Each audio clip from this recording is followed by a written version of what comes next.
Starts first. You're watching Color 10 News Midday. Well, flooding is causing major issues to our south. Thanks for watching Color 10's News Midday. I'm Nyzah McDonald. We have a traffic alert drivers in the Branson area need to know about. Branson Fire Rescue says East Highway 76 between Knox Avenue and the roundabout is closed until further notice. MoDOT is looking at damage caused by flooding. Josh Burks is a maintenance superintendent for MoDOT and says a landslide or rock slide disrupted the edge of 76 down to Lake Taneycomo. It also damaged electrical utility infrastructure. Yeah, we're going to keep the road closed, 76 here, basically just out of good conscience for safety reasons. We don't know exactly what's under there. We have our local geologists with MoDOT coming out along with some engineers basically just to check and make sure there is no further damage. Well, Branson Fire and Rescue says part of the city campground along Lake Taneycomo is closed from flooding. Stockstill Park is still closed. A power outage is reported from Lake Taneycomo west of Fall Creek Road due to a power line. Transformer issue on Lakeshore Drive. A portion of Fall Creek is closed from Wildwood to Country Bluff, and Rourke Valley Road from Forsyth to Truman is closed. All low water crossings are closed along Fall Creek. And around the region in Arkansas, Washington County had multiple swift water rescues last weekend. And with the flooding down in the Branson area, we think it's important to share this message from first responders there.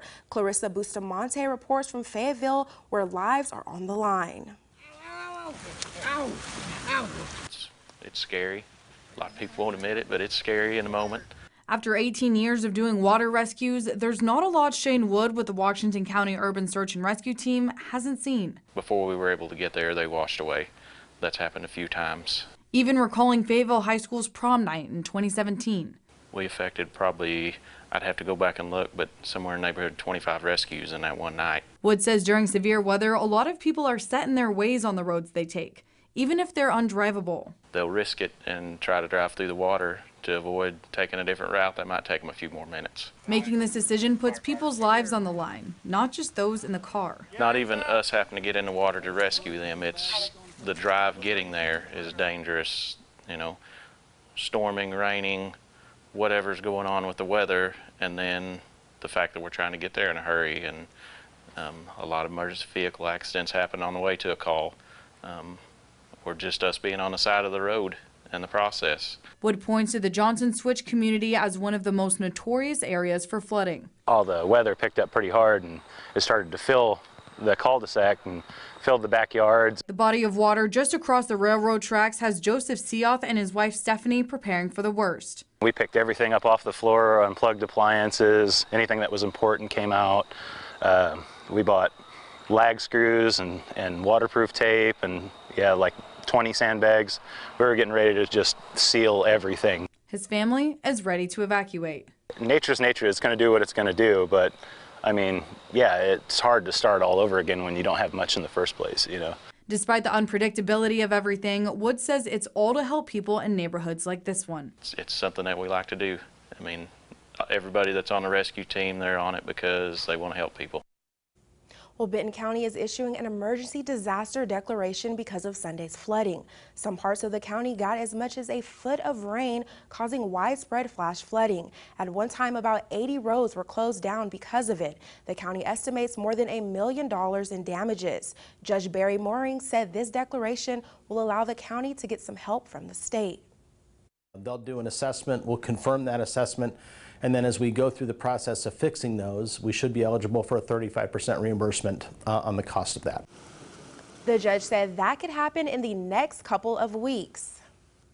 Well, happening now, a judge is scheduled to sentence Adam Redding, convicted of killing a Buffalo farmer.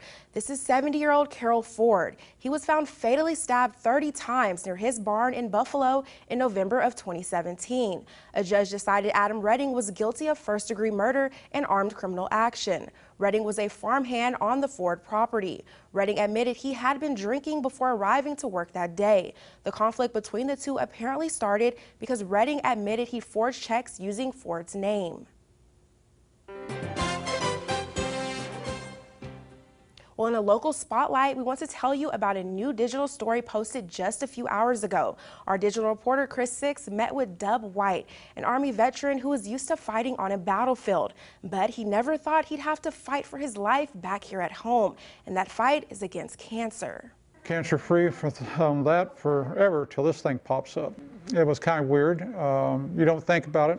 It's not something that's on a guy's mind. I was booked the next day here in Cox at the Women's Center up on the 4th floor. And went up there and walked in, you know, I'm standing there and they talked to my wife and he goes, no, it's him. And everybody, oh. Now, if you want to hear the rest of Dub's story, you'll have to head over to the Color News app or find the story on ozarksfirst.com. Well, in more local news, kids at Fremont Elementary School now have the option to join the Boys and Girls Club right on their campus. The Boys and Girls Club was awarded federal funding, the 21st Century Grant of almost $830,000 for 5 years. Color 10 spoke to a club and the community liaison at Fremont. They said it's a great program to have with the school and community coming together for the kids. The cost for the program is $50 per semester.